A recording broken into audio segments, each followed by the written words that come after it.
I have shared this story earlier also, some time back, and I'm hoping some of you must have forgotten it, and others might have not been here. So there was this old auntie, Christian believer lady who used to stay in an apartment all by herself. एक aunty थी मसीह जो अकेले apartment में रहती थी, and she had a neighbor, a younger guy neighbor, and he was an atheist. जो उनका पड़ोसी था वो नास्तिक था, ईश्वर में भरोसा नहीं करता था. But this lady was a very prayerful lady. ये जो महिला थी बहुत प्रार्थना करने वाली महिला थी, and she had this prayer room and the window was such that you could hear her praying if anyone passed from outside. उनकी जो कमरा था प्रार्थना वाला, उसमें खिड़की ऐसे बनी हुई थी कि कोई भी वहां से निकलता था तो प्रार्थना जो करती थी सुनाई पड़ता था. So this neighbour while walking on and off would often hear this lady praying for all concerns, for herself, for neighbors, for हर प्रकार की प्रार्थनाएं वो महिला करती थी और ये पड़ोसी सुनता. Now he is an atheist, he doesn't believe in God and he knows there's nothing as such as God. ये तो नास्तिक है जो पड़ोसी है और ये तो विश्वास भी नहीं करता है ईश्वर में, और वो सोचता था ये महिला बेकार में समय बर्बाद करती है, ईश्वर तो है ही नहीं, पता नहीं किससे प्रार्थना करती है, ऐसा तो कोई है ही नहीं. So one day as he was passing from that window, again he heard the lady praying. एक दिन वो वहां से गुजर रहा था और फिर उसने सुना इस महिला को प्रार्थना करते हुए. The lady was saying, Lord, I don't have any supplies left. I need medicines, I need groceries, and I can't go anywhere. Please help me. I need these supplies. मुझे प्रभु जी खाने पीने का सामान चाहिए, दवाइयाँ चाहिए, कोई नहीं है, मेरी सहायता करिए. And the atheist said, this is a good time to let her know that there is no God. और उस नास्तिक ने कहा कि ये अच्छा समय है इस महिला को यह सिखाने के लिए कि ईश्वर ने. So he went and bought the groceries and some general medicines. तो वो गया, कुछ दवाइयाँ और सारे खाने पीने का सामान खरीद के लेके आया. And he kept it outside her door and rang the bell and quickly moved behind a pillar. फिर उसने सारा सामान लिया और रख दिया दरवाजे पे, घंटी बजाई और एक खंबे के आड़ में छुप गया. This lady opened the door, saw that, and said, "Praise the Lord has supplied all my needs, and I was praying for it." इस महिला ने खोला, देखा सब सामान रखा हुआ है, उसने कहा प्रभु को धन्यवाद हो, सारा सामान जो मैं प्रार्थना कर रही थी आ गया. At this the young man jumped and said, नहीं आंटी, ये सामान तो मैं लेके आया हूँ, आपके प्रभु ने नहीं भेजा. I am the one who has bought this just now and kept it. It's not your God. The lady said, praise God, he has not only supplied my needs, he has also made the devil to pay for it. और उन्होंने कहा कि धन्यवाद हो प्रभु कि आपने मेरी आवश्यकताओं की पूर्ति नहीं करी, आपने शैतान से इसका भुगतान भी करवा दिया. The passage before us is about prayer. आज का जो हमारे सामने जो बाइबल का पाठ है वो प्रार्थना के ऊपर है, and it's talking about intercessory prayer. और आज जो प्रार्थना का इसमें जो आपको विषय मिलेगा वो है मध्यस्थता की प्रार्थना, praying for each other. And Paul is instructing Timothy and also the church something about intercessory prayer. मध्यस्थता की प्रार्थना या एक दूसरे की प्रार्थना, एक दूसरे के लिए प्रार्थना करने के विषय में पौलुस जो है वो तिमोथी को कुछ सिखाना चाह रहा है और चर्च कलीसिया को भी कुछ सिखाना चाह रहा है. जैसा कि आप जानते हैं कि हम लोग सब अपने कलीसिया में थर्सडे को, सैटरडे को प्रार्थना करते हैं. We are praying on Thursdays, Saturdays specially, and during the week you can see how much prayer concerns are shared on the WhatsApp group. WhatsApp के ग्रुप में आप देख सकते हैं कि पूरे हफ्ते में कितने प्रार्थना के विषय शेयर किए जाते हैं. And there are people always, someone is always praying for someone. कोई ना कोई कभी ना कभी किसी के लिए प्रार्थना करता ही रहता है. But the question that comes to some people is, and people have asked this question, what is the need and purpose for praying for others? Doesn't God already know it? क्या परमेश्वर को पहले से सब कुछ नहीं मालूम है? तो ये सारी प्रार्थनाओं को बार बार करने का क्या फायदा है? Why can't everyone just pray for their own needs? क्या सब लोग अपने अपने आवश्यकताओं के लिए प्रार्थना नहीं कर सकते? Why pray over such a wide variety of issues? इतने सारे चीजों के लिए प्रार्थना क्यों करें? Sometimes I know that pastoral prayer can also, for the people can get little, burdensome, because you have to, you have to stay awake first of all, and you have to listen. आप pastor prayer कर रहे हैं, थोड़ी लंबी प्रार्थना है, कई विषय है उसमें, and then we have the prayer concerns, 17, 18, 20 points. तो क्यों, क्या आवश्यकता है? What's the need of having such a variety of prayer concerns? And another way of asking the same question, a more mature way, would be, why does an all-powerful God, an all-knowing God, want us humans to pray?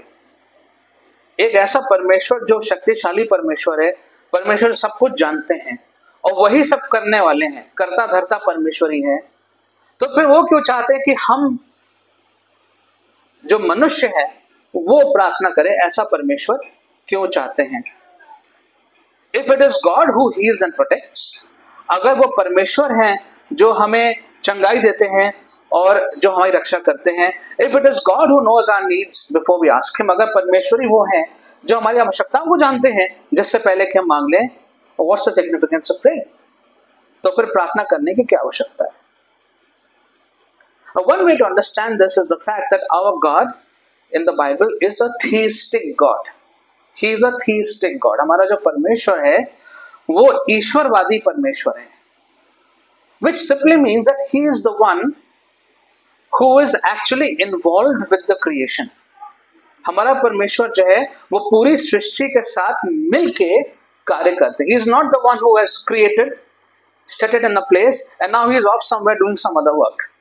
वो ऐसा परमेश्वर नहीं है कि हमारी सृष्टि करके हमें यहाँ पर छोड़ दिया और अब वो कोई दूसरा काम करने में लग गए. From Genesis till Revelation we see God's action and partnership with human beings.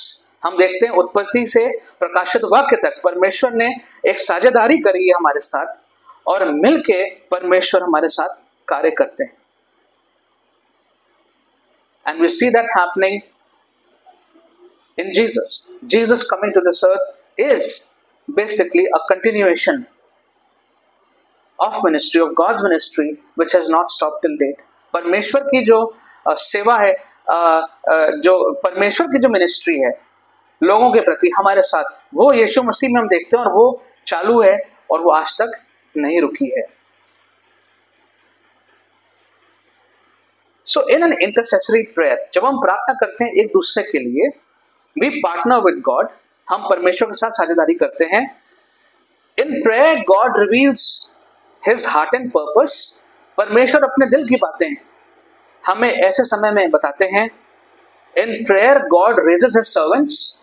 प्रार्थना में लोग जो हैं लोगों को तैयार करते हैं सेवा के लिए. In prayer, God hears the cries of the heart and assures us of His love and grace. परमेश्वर हमारे दिल की पुकार को, दिल के उदासीनता को परमेश्वर सुनते हैं और हमें अपने अनुग्रह से भरते हैं.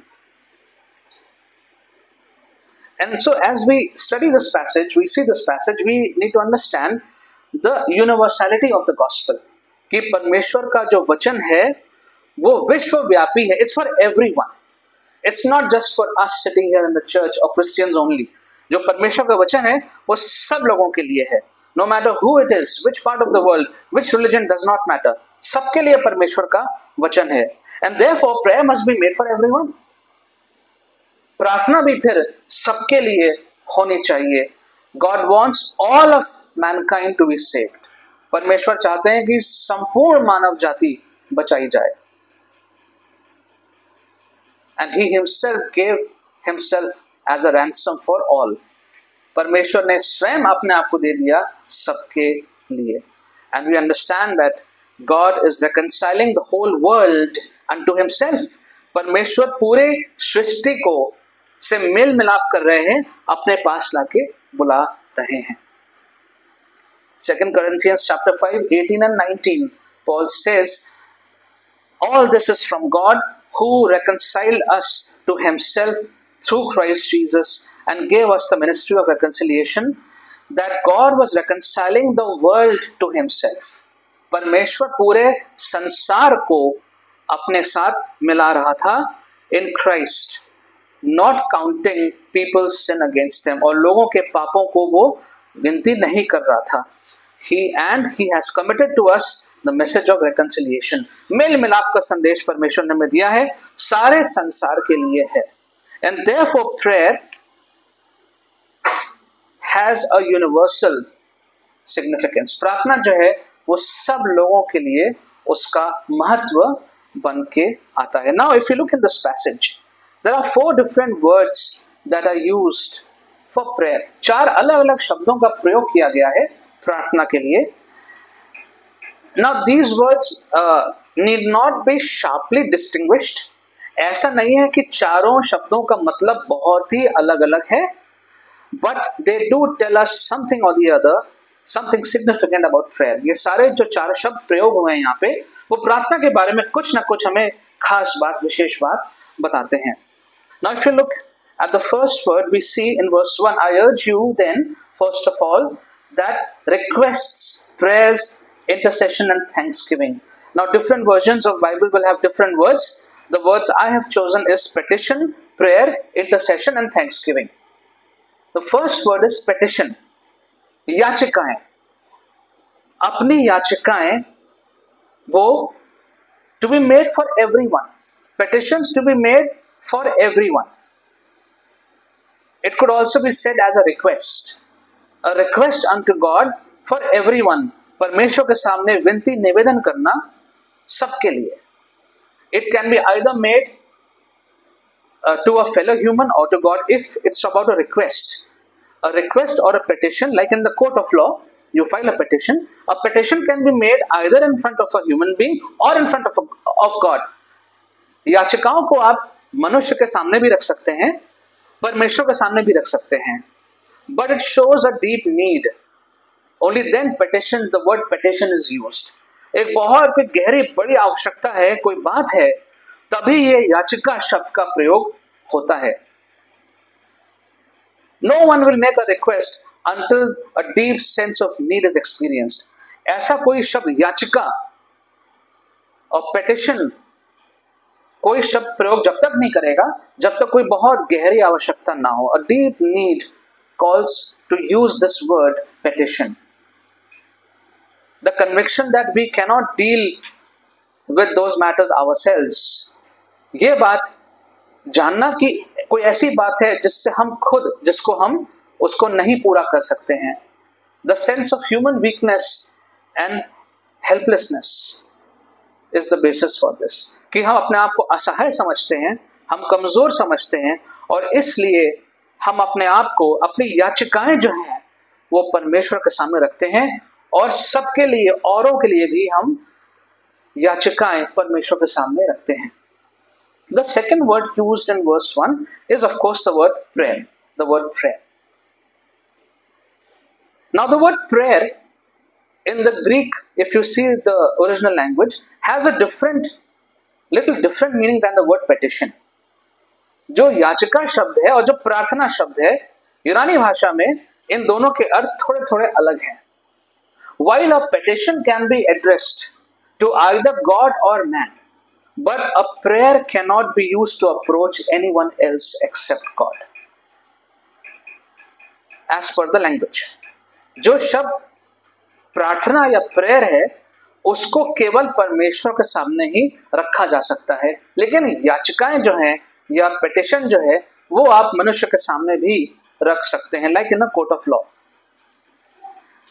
Which means there are certain needs that only God can fulfill. कुछ ऐसी बातें हैं जो केवल और केवल परमेश्वर ही पूरा कर सकते हैं. That's the significance of that distinction. There's the strength that only God can give.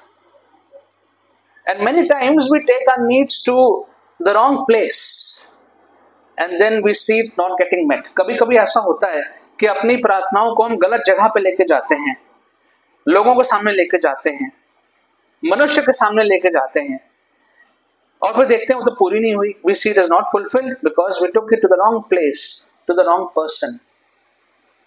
And so prayer technically is something that needs to be taken only to God. Petition could be taken to humans also. The third word used over here is the word intercession. And as per the Greek language, it is very difficult to accurately translate it. इसको सही प्रकार से अनुवाद करना जो है मूल भाषा से जरा मुश्किल काम है. In Hindi we are saying मध्यस्थता. हिंदी में कहेंगे मध्यस्थता. Now we do understand it in simple words that okay, praying for each other is petition. Sorry, praying for each other is intercession. कि intercession का मतलब है एक दूसरे के लिए प्रार्थना करना. But there's much more to it as per the Greek understanding. अगर हम यूनानी भाषा में इसका मतलब देखेंगे, गहराई में देखेंगे, तो इसका मतलब बहुत गहरा है. It could be used in the sense to enter to the king's presence and submit a petition. कि किसी राजा के सम्मुख आपको जाना है और फिर अपनी प्रार्थना को रखना है. It also means in Greek to wait upon the Lord, wait for him to fulfill his will. That's also the meaning of intercession in Greek. So it's not just babbling lots of prayer concerns, and we tick them off. It's not that. इसका मतलब ये नहीं कि बहुत से प्रार्थना के विषय और जल्दी 1 पॉइंट 2 पॉइंट 6 पॉइंट 5 पॉइंट हो गए, खत्म हो गया. परमेश्वर का हम इंतजार करते हैं उस समय में कि वो अपनी इच्छा को पूरी करे.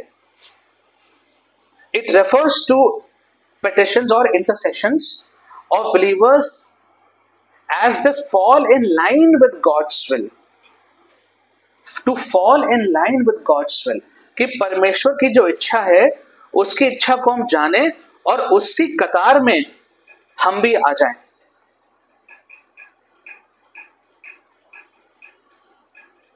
Agreeing with his revealed will is another way of understanding. कि परमेश्वर ने जो अपनी इच्छा रखी है उसके साथ हम ही भरे. To agree with what the Lord is saying. And true intercession seeks to act only as the Lord directs. ये जो मध्यस्थता की प्रार्थना है उसका जो सचमुच में उसका मतलब ये है कि परमेश्वर हमें इस विषय में, इस बारे में क्या निर्देश दे रहे हैं उसको हम जाने और उसको हम ढूंढें और उसको हम मान लें, उसको ग्रहण कर लें. Now often we see that in prayer we try to twist the arm of God. Many Christians do that. They call themselves prayer warriors. It's a very dangerous term, like prayer warriors. कि प्रार्थना के वो है योद्धा है. ठीक है, योद्धा शब्द ही थोड़ा सा वैसा शब्द है, योद्धा है, ठीक है. And then they try to twist the arm of God. परमेश्वर का हाथ मोड़ते. You know what I mean? किसी का हाथ मोड़ के आप बोलो करोगे कि नहीं करोगे. Twist the arm of God. We do that. And we keep praying. Yes, Lord, I want this. Lord, we want to do this. हम चाहते हैं प्रभु आप ये करें. Okay, let's have more people pray. Let's pray 24 hours. Let's pray 48 hours. We try to twist the arm of God with no understanding, with no effort to have a deeper understanding of what the Lord would want us to do in a situation which is very much given in the Word of God. His revealed will is there in the Word of God. बजाय बिना इस बात की कोशिश करे हुए कि परमेश्वर ऐसी परिस्थितियों में क्या चाहते हैं, परमेश्वर का वचन क्या बोलता है, और वो सब वचन में लिखा हुआ है, लेकिन वो नहीं पढ़ेंगे. लेकिन हम चाहते हैं कि हम जो प्रार्थना कर रहे हैं परमेश्वर उसको जैसे तैसे पूरी कर दे. And that's a mistake which many Christians make, trying to twist the arm of God. परमेश्वर के हाथ को मोड़ के, हाथ मरोड़ के हम अपनी प्रार्थना का उत्तर चाहते हैं कि वो दे दे. And the fourth word used in the first one is the word thanksgiving. धन्यवाद. So we have petitions, we have prayer, we have intercession, and the fourth word uses thanksgiving. चौथा जो शब्द है वो है धन्यवाद. धन्यवाद की प्रार्थना. So prayer doesn't only mean asking God for things, it also means to thank God for things. परमेश्वर का धन्यवाद करना. And I know that we all do, but we need to do it more and more. हम सब धन्यवाद करते हैं, लेकिन प्रभु का धन्यवाद हमें और करना है. For too many people, prayer is an exercise of complaint. बहुत लोगों के लिए जो प्रार्थना है वो एक व्यायाम है शिकायत करने का. I don't have this, Lord, I don't have this, why this happened, why that happened. शिकायतों का एक बहुत बड़ा सूची रहती है. But it should be also an exercise of thanksgiving. धन्यवाद की भी एक ये व्यायाम होना चाहिए. Now here Paul says all of this, verse 2, for whom, for everyone was verse 1, verse 2 says, for kings and all those in authority, that we may live peaceful, quiet lives in all godliness and holiness. So here, specifically, Paul is saying, pray for those in authority. Pray for those in authority. जो लोग बैठे हैं, गद्दी पे बैठे हैं, जो लोग जो है शासन में हैं, उनके लिए प्रार्थना करना है. It could be your boss. हो सकता है आप जहाँ काम करते हैं आपके जो हेड हैं. It can be your CM, your PM, your president, the bureaucracy. जो लोग सरकार में हैं, हमारे प्रधानमंत्री, हमारे मुख्यमंत्री, जितने भी लोग हैं, उनके लिए पौलुस कह रहा है कि आपको प्रार्थना करना है. Now that's a very difficult part, which makes us very uncomfortable in our country. ये वाला जो पद है ये शायद बड़ा मुश्किल है, खास तौर से जब हम भारत में हैं, तो शायद ये मुश्किल हो सकता है इसको समझना और इसको पूरा करना. But this is a distinct principle of communal Christian prayer, कि साथ में मिलकर जब प्रार्थना करते हैं तो साफ साफ पौलुस कह रहा है कि अपने अधिकारियों के लिए भी प्रार्थना करना है. Now Paul is writing this at a time when the church was going through bitter persecution. Paul is not writing it at a time when things were all very nice. जिस वक्त कलीसिया बहुत सताव से गुजर रही थी, उस वक्त पौलुस ने ये बात लिखी, to pray for your for those in authority, कि उनके लिए प्रार्थना करो जो इस वक्त शासन में हैं.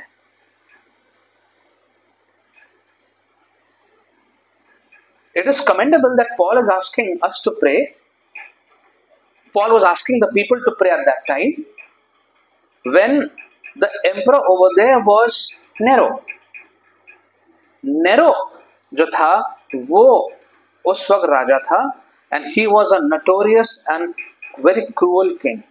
बहुत ही ज़्यादा क्रूर राजा था. He blamed the Christians for a great fire that destroyed Rome. रोम में आग लगी थी बहुत बड़ी और उसने मसीहों पे वो इल्जाम डाल दिया. He had Christians burnt in public, butchered and fed to animals. मसीहों को हर प्रकार से मार के काट के जानवरों को खिलवाता था और अपने बगीचे में मसीहों को जला के रात में उससे रोशनी करवाता था. He would burn the Christians, use them as lanterns at night in his garden. He was such a cruel king. Many years ago there was a software called Nero Burning Rome. If you remember, that's why that Nero was the Nero Burning Rome, to burn the CDs. That's how that name came. And Paul is saying at that time, you pray for your king, pray for the ones who are in authority. उनके लिए प्रार्थना करो जो तुम्हारे वहाँ शासन में हैं. Coming to 2025, 2025 में आते हैं. Things are not much different. ज़्यादा कुछ फर्क पड़ा नहीं है. And we see, we are all aware of the fact that so much persecution is still prevailing all over the world, in our country also. हमारे देश में और हर जगह पे बहुत सताव अभी भी मसीहों के साथ है. But still the word of God says today also, it doesn't change. Pray for the ones in authority. जो लोग आपके शासन में उनके लिए प्रार्थना करिए. The prayer of the early church fathers, जो कलीसिया के शुरुआत के जो बुजुर्ग लोग थे, जिन्होंने बहुत सारा लिखा और जिनसे हमें इतनी शिक्षा मिली है, चर्च फादर्स हम बोलते हैं, like Tertullian, Justin Martyr, Clement of Rome, They all taught the church to pray for the emperors, irrespective of whether they were good or bad.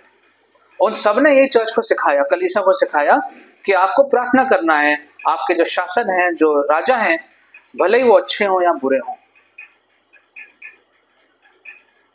And so let us also continue. We do that in our prayers. Let's continue in our personal prayers also to pray for our leaders. Bring them to the throne of grace. Bring them to the throne of grace. अनुग्रह के शासन, अनुग्रह के सिंहासन पर अपने अगुओं को, अपने लीडर्स को हम लेके आए.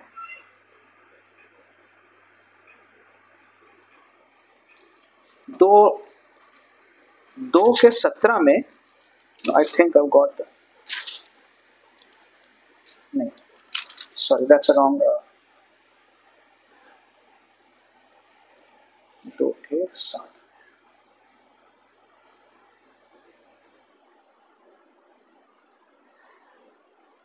we see in this passage later that the church prayed for some specific matters for those in authority. जो लोग वहां पर शासन में थे उनके लिए कुछ विशेष प्रार्थनाएं कलीसिया करता था. For peace and tranquility, that is verse 2. For kings and all those in authority, that we may live peaceful and live quiet lives. शांति के लिए, शांति बनी रहे, इसलिए उनके लिए प्रार्थना करो. You see in our country,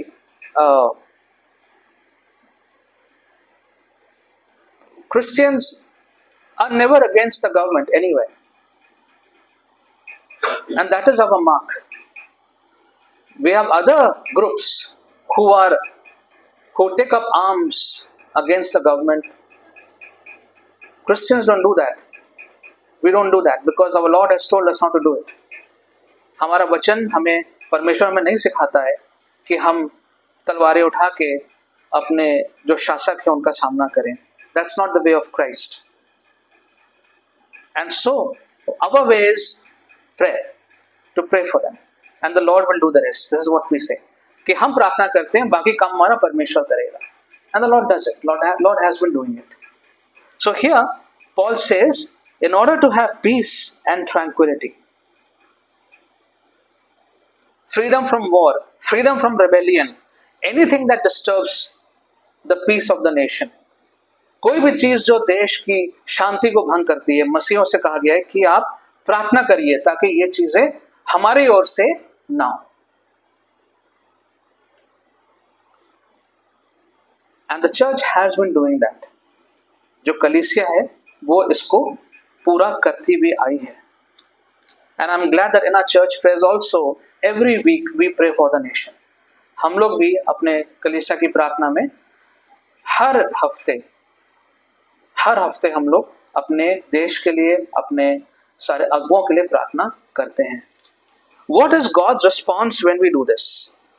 जब हम ऐसा करते हैं, ये सारी प्रार्थनाएं करते हैं और मध्यस्थता की प्रार्थना करते हैं, विशेष रीति से जो हमारे शासन में लोग हैं उनके लिए करते हैं, तो परमेश्वर को कैसा महसूस होता है? What does God say about that? Verse 3, this is good and pleases God our Savior. This is good. It is good. God says this is good. You are praying for your persecutors. God says this is good. परमेश्वर कह रहे हैं कि जो लोग तुम्हें सता रहे हैं, तंग कर, जिनसे तुम्हें डर है, खतरा है, उनके लिए आप प्रार्थना कर रहे हो. परमेश्वर कहता है ये अच्छी बात है, ये भली बात है. It pleases God when we pray and partner with God in bringing a change. हम बदलाव के लिए प्रार्थना कर रहे हैं. हम प्रार्थना कर रहे हैं कि कोई और अच्छी बातें हमारे देश में हो, हमारे समुदाय में हो, और प्रभु के साथ मिलकर हम प्रार्थना कर रहे हैं. प्रभु के साथ हम प्रार्थना कर रहे हैं, उसके सामने सब बातों को रख रहे हैं. And Paul says this is good. ये अच्छी बात है. And pleases God our saviour. परमेश्वर जो है इस बात से प्रसन्न होते हैं, उनको ये बात अच्छी लगती है.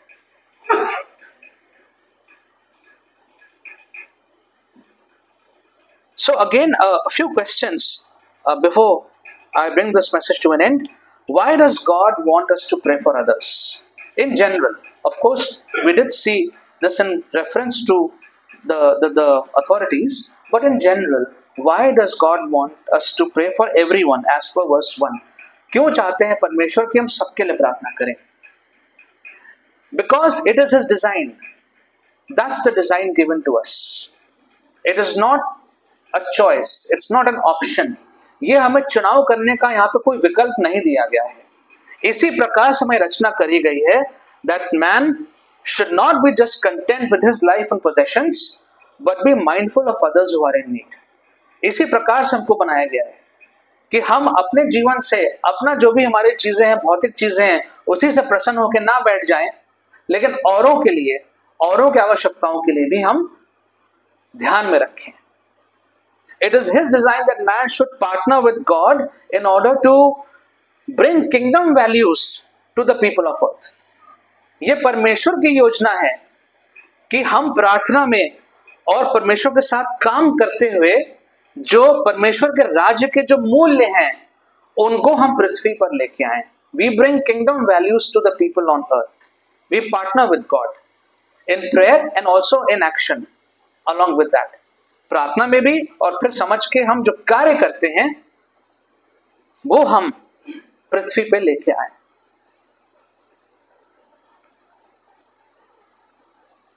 In prayer, God also reveals His plan and His heart. परमेश्वर अपनी योजना को, अपने दिल की बात को ऐसी प्रार्थनाओं में वो उजागर करते हैं. And as we intercede for others, we understand what God's plans are for others, for the person whom we are interceding. That's very important.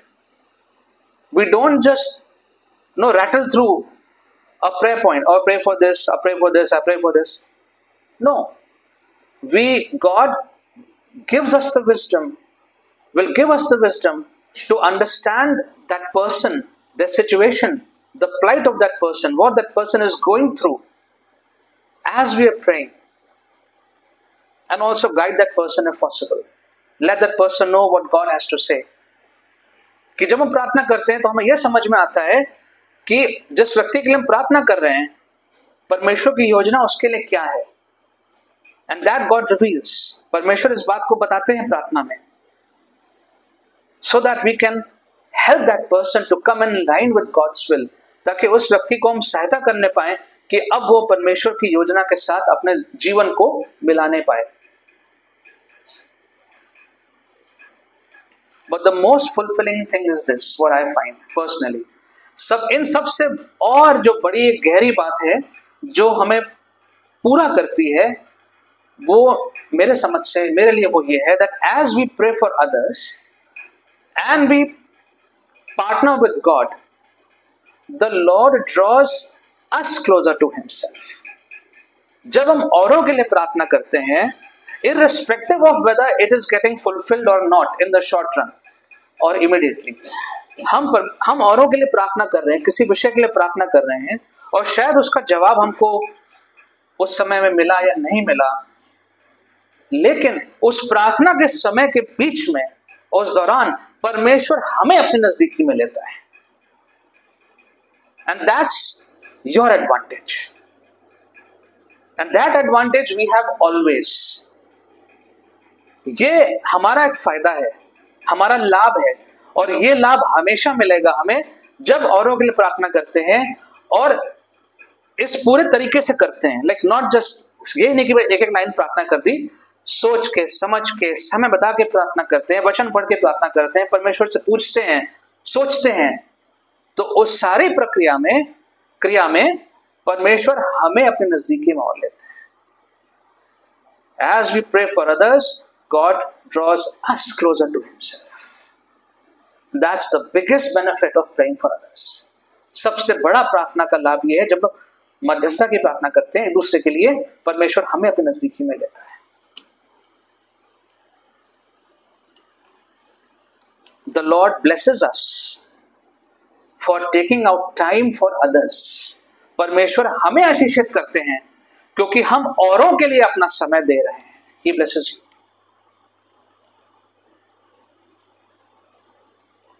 the Lord guides us in that time and uses us to mediate, to help and correct and counsel and teach someone. परमेश्वर हमें सिखाते हैं, हमें नजदीकी में लेते हैं ताकि हम औरों की मदद करने पाए उसके बाद में.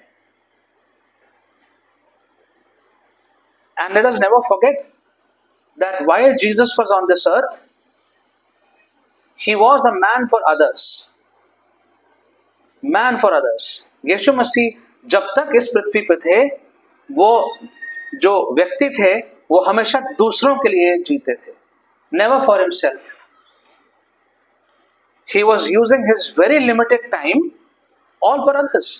जो भी उनका सीमित समय था वो पूरा समय वो औरों के लिए बिताते थे. To heal the sick, to feed the hungry, to teach the ignorant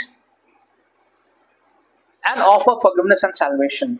भूखों को खाना खिलाना, जो बीमार है उनको चंगाई देना, जिनको जो अज्ञानी लोग थे उन्हें सिखाना और उद्धार और क्षमा का उनको मार्ग दिखाना. He did this throughout. There's nothing else he did. उसके अलावा उन्होंने और कुछ नहीं किया. God wants us to be all that Jesus was. परमेश्वर चाहते हैं कि जो जो यीशु ने किया, जिस प्रकार से किया, जिस मंशा से किया, वही हम भी करें. Of course, we will differ in the way we exercise our intercession. जिस प्रकार से हम दूसरों के लिए प्रार्थना करते हैं या मध्यस्थ बनते हैं, वो हम सबके लिए अलग अलग है. It's different for us. Some can openly pray in a group, some cannot. It's fine. कुछ लोग एक बड़े समूह में खड़े होकर प्रार्थना कर सकते हैं, कुछ लोग नहीं कर सकते हैं. ठीक है. Let us not look down upon anyone. किसी को हम ऐसा ना सोचें कि ये प्रार्थना नहीं कर पाते हैं. Some prefer to intercede quietly in their rooms. कुछ लोग चाहते हैं कि हम शांति से अपने कमरे में प्रार्थना करें. That is also okay. That's what Jesus said. You want to pray? Go in your room, close the door and pray. यीशु ने कहा प्रार्थना करना है तो अपने कमरे में जाओ, दरवाजा बंद करो, वहां प्रार्थना करो. Some can pray fluently, long prayers. Some cannot. कुछ लोग बहुत लंबी लंबी प्रार्थना कर सकते हैं, लेकिन very fluently, बड़ी अच्छी भाषा में कर सकते हैं, कुछ नहीं कर सकते हैं. It's okay. God does not see the words, God does not see the place, God does not see the vocabulary, fluency. परमेश्वर ये सब नहीं देखता है कि हम कितने अच्छे से कर रहे हैं, कौन से शब्दों का प्रयोग कर रहे हैं. Personally, I prefer to use fewer words. मुझे अच्छा लगता है कि छोटी प्रार्थनाएं करना. So no matter what method you use, कौन सा आप तरीका इस्तेमाल कर रहे हैं, but do engage in interceding for others. That's the one lesson we can go home with today. अवश्य औरों के लिए प्रार्थना में समय अपना बिताएं, चाहे वो छोटा सा समय हो, चाहे आप बहुत व्यस्त हों, फिर भी कभी ना कभी कहीं ना कहीं समय निकालें औरों के लिए प्रार्थना करने के लिए. You will be a blessing to others. आप औरों के लिए आशीष का कारण बनेंगे and God will bless you immensely. परमेश्वर आपको बहुत ताकत से आशीष देंगे, because that is what he has said, to pray for others, to intercede, to give thanks, to give petitions for others, and it pleases God. और इससे परमेश्वर को आनंद मिलता है. Let's pray. Father, we thank you that you have given us this beautiful tool of communication where we can just come to you and pour out ourselves. प्रभु जी, हम इतने ज़्यादा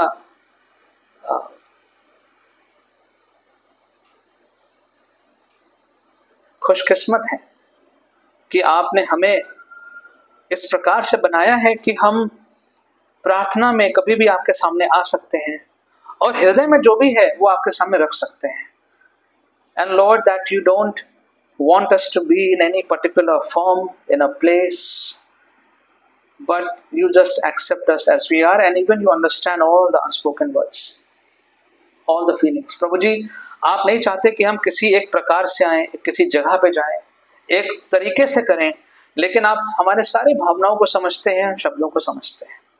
Help us, Lord, to always be mindful and sensitive to the needs of others around us. प्रभु जी, होने दीजिए कि हम जो हमारे चारों तरफ और लोग हैं, उनकी आवश्यकताओं, उनकी समस्याओं और जीवन में के प्रति हमें मालूम हो, जागरूक हो. And help us, Lord, to think of them and to spend time in prayer, praying for them and seeking your will, understanding your will for them as we pray. प्रभु जी, हम प्रार्थना करते हैं, होने दीजिए कि हम लोगों की समस्याओं को, प्रार्थनाओं को आपके सामने रखने पाएं, आपसे बात करने पाएं, समझने पाएं, और फिर जैसा आप आदेश थे वैसे हम उनकी सहायता भी करने पाएं. Help us, Lord, to be drawn closer to you, to have the desire to be drawn closer to you through this time of prayer. प्रभु जी, हमारे अंदर इच्छा दीजिए कि प्रार्थना में समय बिताते बिताते हम आपके समय और समीप आना चाहें, ऐसे हमें इच्छा दीजिए. Thank you, Lord, for listening to our prayers. In Jesus' name we pray.